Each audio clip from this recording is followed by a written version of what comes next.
Ouais, déjà, s'il s'inquiétait sur la couleur de peau de l'enfant de Meghan et Harry, il faut être sacrément raciste parce que pour imaginer qu'une fille qui est métisse hein, à la base et qui va faire un enfant avec un homme blanc, s'interroger encore de est-ce qu'il va pas être trop noir. Enfin, même la génétique, je veux dire que sur un point de vue génétique, il faut vraiment sacrément être raciste intellectuellement pour avoir ce type de réflexion.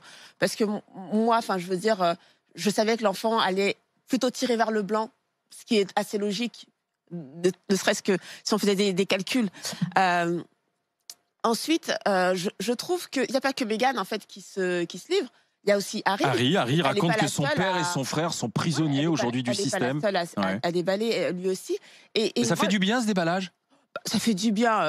Enfin, je veux dire, pour nous qui sommes, moi je suis par exemple la série The Crown, et on sait que la famille royale c'était un peu, avait protesté contre les épisodes, contre l'histoire comment elle était racontée, mais finalement ça rejoint quand même ce qu'on a pu savoir, Et en notamment particulier les passages les avec passages avec Diana. Diana, Voilà. l'envie de suicide. Mhm. L'envie de suicide, ce que la mère de Harry a aussi connu et même tenté, si je me semble, si je me trompe pas.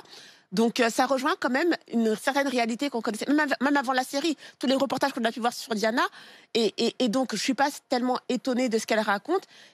Sauf que là, on n'avait jamais touché. On n'avait Oh, jamais touché à ce tabou, oui, entre guillemets, ultime, qui est le racisme. oui, Et mais ces conversations sur c'est quelle sera la normal. couleur de peau du bébé. Et là, c'est public. C'est la première fois que publiquement, comme ça, c'est évoqué et que ça fait quand même vaciller un peu sur le piédestal la reine, le prince Philippe et tout l'entourage, du prince Charles En même temps, et de la cour, quoi. ils avaient jamais eu de belle fille Ouais. qui ait du sang noir. Donc le fait qu'on ne se soit pas posé la question, c'est normal. Maintenant qu'ils sont confrontés aussi à ça, et ben on voit ce que ça peut donner. Donc moi, je suis pas très étonnée au regard moi du jugement personnel que j'avais sur la famille royale, même si c'est une famille que j'aime bien. Hein, je suis comme tout le monde, mais en tout cas, je suis pas étonnée. Et par contre, je note quand même le traitement qui est fait à Meghan dans tous les articles, qui est décrit comme une sorcière, une manipulatrice qui aurait embrigadé son mari, qui l'aurait éloigné de sa famille. Je pense que c'est un petit garçon, enfin le petit garçon qu'il était, a quand même vu pas mal de choses, et il fait la référence avec son père justement qui a vécu la même chose et qui a Ouais. été forcé de se marier. Donc on voit bien quand même qu'il y avait un poids, il y a un poids d'une famille